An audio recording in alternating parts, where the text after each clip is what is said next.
আসসালামু আলাইকুম সবাইকে। আমি মাহফুজুর রহমান সুজন বিবির অনলাইন ক্লাসে সবাইকে স্বাগতম। Relevant cost and decision making এই অধ্যায়ের আছে আমাদের ক্লাস। তো আজকে আমরা যেই ম্যাথটা সলভ করব সেটা হলো 2013 সালে আসছিল এনইউ বিবিএ অনার্সে। তো প্রথমে ম্যাথটা আমরা সমঝোতা করে পড়ি। এই ম্যাথটা আসলে 10 মার্কের জন্য ম্যাথ না, এটা চার মার্কের জন্য আসার মতো একটা ম্যাথ। তবুও অনেক সময় দেখা যাচ্ছে 10 মার্কে এ বি করে যদি কোশ্চেন করে তাহলে দেখা যাচ্ছে বি মার্ক অর্থাৎ 6 মার্কের জন্য কোশ্চেনটা করতে পারে। তো ম্যাথটা ইম্পর্টেন্ট এই কারণে যেন অন্য যে ম্যাথগুলো আছে তার সাথে এটা একটু ব্যতিক্রম ম্যাথ। চলুন পড়া যাক। প্রথমে কি বলছে, তো প্রথমে বলতেছে যে এম এস লামিয়া সেলস হার হ্যান্ডমেড নকশি কাঁথা অ্যাট 3,500 টাকা পার পিচ। তার মানে সে প্রতিটা পিচ 3,500 টাকা করে বিক্রি করতেছে। আচ্ছা, প্রতিটা হ্যান্ডমেড তার কাঁথাগুলা। এরপর বলতেছে she things if he sells, এর ভুল আছে, ইফ শি সেলস অ্যাট 3,350 টাকা, সে চিন্তা করতেছে সে যদি এটা 3,350 টাকা বিক্রি করে তার মানে 150 টাকা কমে বিক্রি করবার চেয়ে আছে পার পিচ, প্রতিটা পিচে। She could have earn a lot more than the present earning, সে বর্তমানে চাইতে বেশি টাকা ইনকাম করতে পারবো, সে সেটা ভাবতেছে। অর্থাৎ 150 টাকা যদি সে প্রাইস কমায় দেয় তো অটোমেটিক ভাবতেছে যে হয় 150 টাকা যদি আমি কমাই দেই তাহলে কী হইব, তাহলে আমার এই কাঁথাটা বিক্রি বাইরে যাইব, আর্নিং বাড়াইব। জাস্ট এই সিরিজে চিন্তা করছে, এখন এই চিন্তাটা ঠিক নাকি ঠিক না সেটা আমাদের ডিসিশন দিতে হবে। আরও কিছু ইনফরমেশন আছে এখানে। বলতেছে she started to sell the product at the new rate and her sales have been increased from 1500 pieces to 1900 pieces. তাহলে দেখা গেল তার আর সে নতুন একটা রেট অর্থাৎ 3,350 টাকা সে বিক্রি করা শুরু করলো। তো তার রেসপন্স খুবই ভালো। তার রেসপন্স দেখা গেল 1500 থেকে বৃদ্ধি পায় 1900, অর্থাৎ 400 প্রোডাক্ট কী হলো বাইরে গেছে গা। তো অটোমেটিক 400 প্রোডাক্ট যখন বাইরে যায় তো আমরা আপাতত দৃষ্টিতে আমরা দেখতে পারতেছি যে হয়তো আমরা ভাবতেছি যে না সেলস তো বেশি হয়েছে, তাহলে তো দেখা যাইতেছে রেট কমায় ভালোই করছে।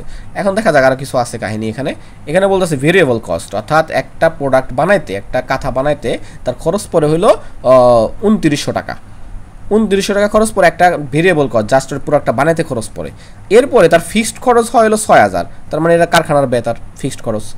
তাহলে আমাদের এখানে এই যে ফিক্সড খরচ 6000, সে যদি কাঁথা 1500 বানাইতো তাও 6000, কাঁথা যদি 1900 বানায় বর্তমানে তাও 6000। তার মানে ফিক্সড খরচ কিন্তু চেঞ্জ হইতেছে না, তাই না? তার ফিক্সড খরচ চেঞ্জ হইতেছে না, শুধু চেঞ্জ হইতেছে কি, শুধু চেঞ্জ হইতেছে আমাদের ভেরিয়েবল কস্ট। এখন বলতেছে do you think the revised rate is profit maximising price, তুমি কি চিন্তা করো যে রিভাইজড রেট অর্থাৎ যে আমি প্রাইসটা কমাই দিলাম, অর্থাৎ প্রাইসটা আগে ছিল আমার আর 3500 টাকা, যেখানে আমি 1500 কাঁথা বিক্রি করতে পারতাম, এখন আমি প্রাইসটা কমায় যখন 3350 টাকা করে বিক্রি করতেছি তখন আমার কাঁথা পরিমাণ বাইরে গেছে গা, সেলের পরিমাণ 1900 হয়েছে। এখন এটা কি ঠিক হয়েছে কিনা, অর্থাৎ প্রফিটটা কি বাড়ছে কিনা, সেটা কি বাড়ছে কিনা, জাস্ট আমার এই জিনিসটা প্রমাণ করতে বলছে কমেন্টের সাহায্যে। জাস্টিফাই ইউর অ্যান্সার, তোমার অ্যান্সার প্রদান করো। ভালো কথা, আমরা অ্যান্সার দিব। তো আমরা অ্যান্সার দেওয়ার জন্য যে জিনিসটা করব, আমরা অ্যান্সার দেওয়ার জন্য ছোটো করে একটা অঙ্ক করব। ওকে, তো অঙ্কটা কীরকম হবে, অঙ্কটা হবে আমার এরকম, একটু খেয়াল করেন। তো এক মিনিট জাস্ট,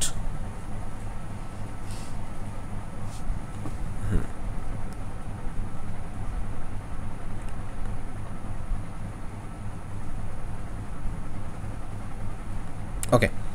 তো এখানে আমাদের যে জিনিসটা আছে প্রথমত আমাদের রিলেভেন্ট কস্ট অ্যান্ড ডিটেলস। তো প্রথমে সেলস, আমি যদি সেলসে যদি দেখতে পাই আমাদের এখানে সেলস আছে, আমাদের প্রথমে সেলস কারেন্ট প্রাইস, বর্তমান প্রাইসে, কারেন্ট প্রাইস মানে বর্তমান প্রাইসে, এবং প্রপোজড প্রাইস আমি যেটা চিন্তা করছিলাম যে 3350 টাকা, আর এটা হলো আমাদের 1500 টাকা, 3,500 টাকা, এটা 3,500 টাকা, এটা 3350 টাকা।